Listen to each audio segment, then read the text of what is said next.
అందరికీ వందనాలు. ఈరోజు బైబిల్ రీడింగ్‌లో పార్ట్ 2లో కీర్తనల గ్రంథము నుండి 36వ కీర్తన, ప్రధాన గాయకునికి యెహోవా సేవకుడైన దావీదు కీర్తన. భక్తిహీనుల హృదయములో అతిక్రమము దేవోక్తి వలె పలుకుచున్నది. వాని దృష్టి ఎదుట దేవుని భయము బొత్తిగా లేదు.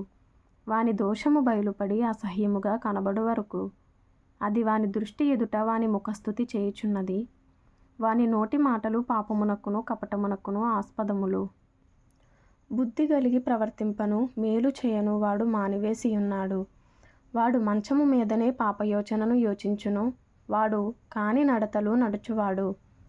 చెడుతనము వానికి అసహ్యము కాదు. యెహోవా నీ కృప ఆకాశమునంటుచున్నది. నీ సత్యసంధత్వము అంతరిక్షమునంటుచున్నది. నీ నీతి దేవుని పర్వతములతో సమానము. నీ న్యాయవిధులు మహాగాధములు. యెహోవా నరులను జంతువులను రక్షించువాడవు నీవే. దేవా నీ కృప ఎంతో అమూల్యమైనది. నరులు నీ రెక్కల నీడను ఆశ్రయించుచున్నారు. నీ మందిరము యొక్క సమృద్ధి వలన వారు సంతృప్తి నొందుచున్నారు.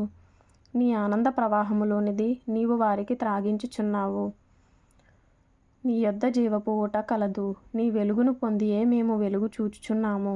నిన్ను ఎరిగిన వారి ఎడల నీ కృపను, యథార్థ హృదయుల ఎడల నీ నీతిని ఎడతెగక నిలుపుము. గర్విష్ఠుల పాదమును నా మీదకి రానియకుము.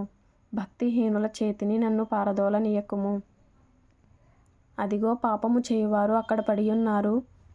లేవలేకుండా వారు పడద్రోయబడి ఉన్నారు. కీర్తనల గ్రంథము నుండి నాకు ముఖ్యంగా అనిపించిన ప్రభువాక్యం, దేవా నీ కృప ఎంతో అమూల్యమైనది. నరులు నీ రెక్కల నీడను ఆశ్రయించుచున్నారు.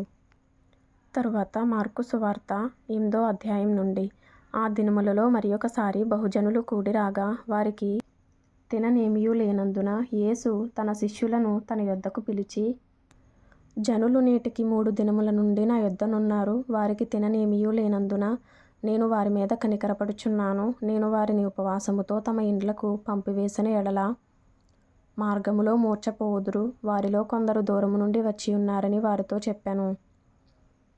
అందుకైన శిష్యులు, ఈ అరణ్య ప్రదేశములో ఒకడెక్కడ నుండి రొట్టెలు తెచ్చి వీరిని తృప్తిపరచగలడని ఆయననడిగిరి. ఆయన మీ యొద్ద ఎన్ని రొట్టెలున్నవని వారిని అడుగగా వారు 7 అనిరి.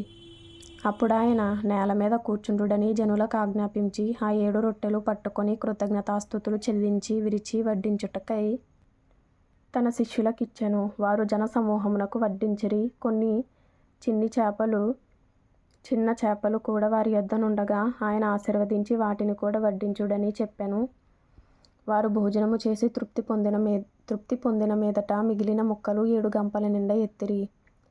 భోజనము చేసిన వారు ఇంచుమించు 4,000 మంది. వారిని పంపివేసిన వెంటనే ఆయన తన శిష్యులతో కూడా దోణి ఎక్కి దల్మనూత ప్రాంతములకు వచ్చెను.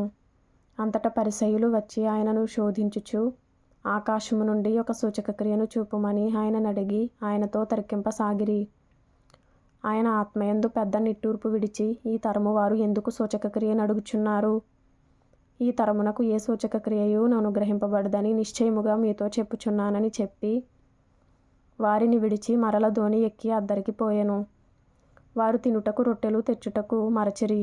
దోణిలో వారి యొద్ద ఒక్క రొట్టె తప్ప మరేమియో లేకపోయెను.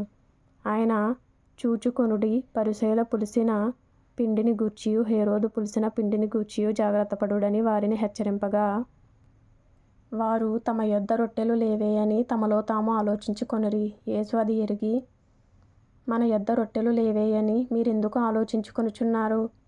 మీరింకనూ గ్రహింపలేదా? వివేచింపలేదా? మీరు కఠిన హృదయము గలవారై ఉన్నారా? మీరు కన్నులుండియు చూడరా? చెవులుండియు వినరా? జ్ఞాపకము చేసుకొనరా? నేను ఆ 5,000 మందికి 5 రొట్టెలు విరిచి పంచిపెట్టినప్పుడు మీరు ముక్కలు ఎన్ని గంపల నిండా ఎత్తితిరని వారిని అడిగెను. వారు 12 అని ఆయనతో చెప్పిరి.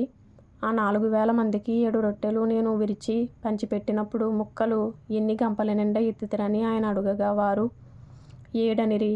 అందుకాయన మీరింకనూ గ్రహింపకున్నారా అని అనెను. అంతలో వారు బేత్సయిదాకు వచ్చిరి. అప్పుడు అక్కడి వారు ఆయన యొద్దకు ఒక గ్రుడ్డివాని తోడుకొని వచ్చి వాని ముట్టవలెనని ఆయనను వేడుకొనిరి. ఆయన ఆ గుడ్డివాని చెయ్యి పట్టుకొని ఊరి వెలుపలికి తోడుకొని పోయి వాని కన్నుల మీద ఉమ్మి వేసి వాని మీద చేతులుంచి నీకేమైనను కనబడుచున్నదా అని వానిని అడుగగా వాడు కన్నులెత్తి మనుషులు నాకు కనబడుచున్నారు, వారు చెట్ల వలె నుండి నడుచుచున్నట్లుగా నాకు కనబడుచున్నారనెను. అంతటా ఆయన మరల తన చేతులు వాని కన్నుల మీద నుంచగా వాడు తేరిచూచి కుదర్చబడి సమస్తమును తేటగా చూడసాగెను. అప్పుడు యేసు నీవు ఊరిలోనికి వెళ్ళవద్దని చెప్పి వాని ఇంటికి వానిని పంపివేశెను. యేసు తన శిష్యులతో ఫిలిప్పుదైన కైసరయతో చేరిన గ్రామములకు బయలుదేరెను. మార్గములో నుండగా నేను ఎవడనని జనులు చెప్పుచున్నారని తన శిష్యులను అడిగెను. అందుకు వారు, కొందరు బాప్తిస్మమిచ్చు యోహాను అనియు, కొందరు ఏలియా అనియు, మరికొందరు ప్రవక్తలలో ఒకడనియు చెప్పుకొనుచున్నారనిరి. అందుకాయన మీరైతే నేను ఎవడని చెప్పుచున్నారని వారిని అడుగగా పేతురు, నీవు క్రీస్తువని ఆయనతో చెప్పెను. క్రీస్తు అను శబ్దమునకు అభిషిక్తుడని అర్థము. అప్పుడు తన్ను గూర్చిన ఈ సంగతి ఎవనితోనూ చెప్పవద్దని ఆయన వారికి ఖండితముగా చెప్పెను. మరియు మనుష్య కుమారుడు అనేక హింసలు పొంది పెద్దల చేతను, ప్రధాన యాజకుల చేతను, శాస్త్రుల చేతను ఉపేక్షింపబడి చంపబడి 3 దినములైన తరువాత లేచుట అగత్యమని ఆయన వారికి బోధింపనారంభించెను. ఆయన ఈ మాట బహిరంగముగా చెప్పెను. పేతురు ఆయన చేయి పట్టుకొని ఆయనను గద్దింపసాగెను.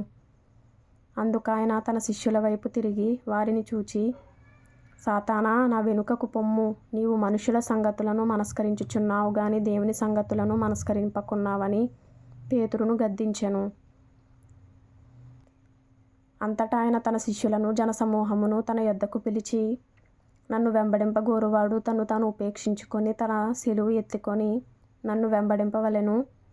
తన ప్రాణమును రక్షించుకొనగోరువాడు దాని పోగొట్టుకొనును. నా నిమిత్తమును సువార్త నిమిత్తమును తన ప్రాణమును పోగొట్టుకొనువాడు దాని రక్షించుకొనును. ఒకడు సర్వలోకమును సంపాదించుకొని తన ప్రాణమును పోగొట్టుకొనుట వానికి ఏమి ప్రయోజనము? మనుష్యుడు తన ప్రాణమునకు ప్రతిగా ఏమి ఇయ్యగలుగును? వ్యభిచారమును పాపమును చేయు ఈ తరము వారిలో నన్ను గూర్చియు నా మాటలను గూర్చియు సిగ్గుపడువాడెవడో వానిని గూర్చి మనుష్య కుమారుడు తన తండ్రి మహిమగలవాడై పరిశుద్ధ దూతలతో కూడా వచ్చినప్పుడు సిగ్గుపడునని చెప్పెను.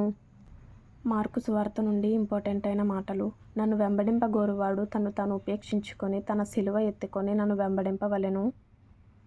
తన ప్రాణమును రక్షించుకొనగోరువాడు దాన్ని పోగొట్టుకొనును. నా నిమిత్తమును సువార్త నిమిత్తమును తన ప్రాణమును పోగొట్టుకొనువాడు దాన్ని రక్షించుకొనును. ఒకడు సర్వలోకమును సంపాదించుకొని తన ప్రాణమును పోగొట్టుకొనుట వానికి ఏమి ప్రయోజనము? మనుష్యుడు తన ప్రాణమునకు ప్రతిగా ఏమి ఇయ్యగలుగును అనే ఈ మాటలు.